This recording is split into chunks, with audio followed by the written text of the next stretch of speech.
Channel 8 Studios, Let's Talk Live with your hosts, Natasha Barrett and Doug McElway. You can work something out. Our people will talk to your people. Make that a double. Exactly. All right. Thanks, Dave. We shall See you see, later, Dave. guys. Thank you. All right, when times are hard, you may, want to talk to someone, get it off your chest. But have you ever heard of this?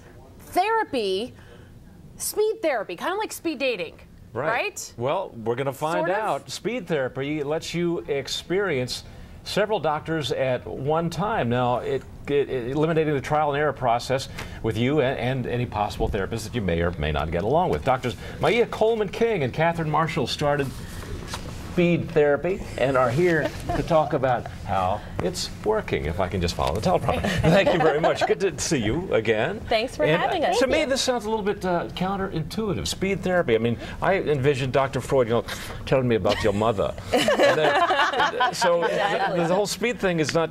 It's non-traditional, it's innovative, and it's a way to meet a therapist without spending a lot of time because, that connection between you and the therapist is very important. Yeah. So I picture a bar, like if anybody has seen Sex and the City or in any kind of episode of speed dating, a bar, and then, it's set up in musical chairs. Okay, now around the room, go this way, and pick your own therapist. Is this what really you're going to do?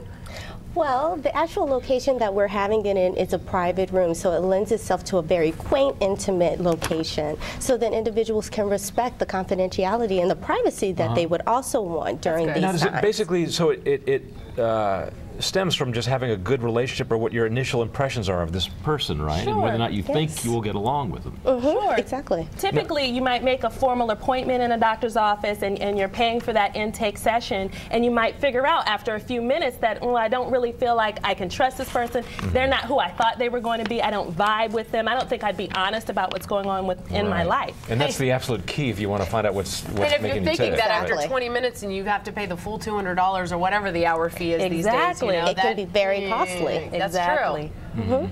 This way you can actually interview 6 different therapists about their areas of expertise in one time setting. And then you're not using that time that you would have spent 6 hours interviewing 6 therapists, as well as the costly fee, let's say, of $200. Do you put them on the couch for a change? Do you have couches for the therapist to lay down in so we can check them out? Tell me about your mother in 10 seconds.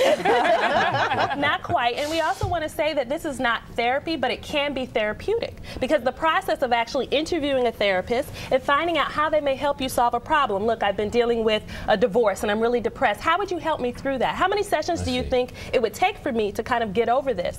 And so forth. And then you might move to the next therapist and you find out, well, he said that I should do X, Y, and Z, or that he may help me in this way. Would you take that same approach? So that's this opportunity to kind of interview. I'm guessing that the trust, if you don't have that trust, there is a huge mental block to you wanting to reveal the innermost things that you really need to get out. Exactly. And many times people do actually go through various therapists and never feel that connection, and then they give up on the entire therapeutic process. How many people do you think actually go to therapy? Because people joke about it in movies and, or, people in Hollywood, oh yeah, my therapist said, oh, I have 5 therapists, one for this, one for this, one for, one for this, one for that, well, it just goes on and on. But how many people really do you think go and just, don't talk about it?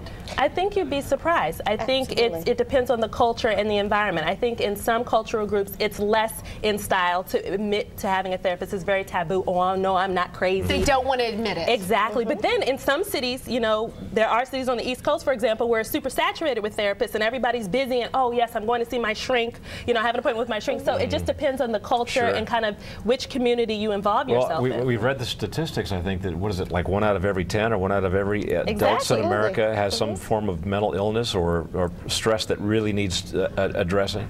I can think of a lot of people I know who could use some therapy. I don't know about So you can tell them about this event. This event, let me see, is it going over at Clyde's? Is this the one? Yes, it's Clyde's of Gallery Place. In Chinatown, in D.C., and it is this upcoming Monday. That's right, Monday, February 8th. And there's 2 rounds. In case you missed the first one, you can question your therapist in the second one. Are we seeing a transition in our culture about people accepting therapy more? Because really, there are, I was joking about it, but there are a lot of people who really could stand to benefit from finding out why they do things that bother them so much in life and why they continue to make mistakes, but they have this aversion to therapy. Sure. It's actually, like Dr. Coleman-King indicated, is that many times it is taboo for individuals individuals to say, I have a therapist. But more and more people are willing to say, I need help during these times, especially with the economy the way it is that I may feel depressed, or I'm grieving for some reason, or I've lost a job and it's been very difficult to get a new one. So more people are looking for assistance in getting well, you know, therapy. what you guys are doing with this is really a good thing. You're going to help a lot of people, I'm sure. Thank you so much. That's our plan. Thank Somebody you. to talk to. Once again, their event at Clyde's in Chinatown in D.C. Monday, February 8th at 6 o'clock. Thanks, guys. Thank you. All right, coming up on the show, why one man was busted on TV for wasting time at work. Oh, God. Well, he was more than wasting time. I haven't seen this. He was looking at something. I haven't seen the clip. Oh, Lord. It's pretty funny. But next, we're going to talk with a jazz pianist who's got his own thing going these days. It combines a little bit of hip-hop, a little bit of rock, a little bit of jazz, a little bit of ragtime. It's a whole new thing. We'll be right back.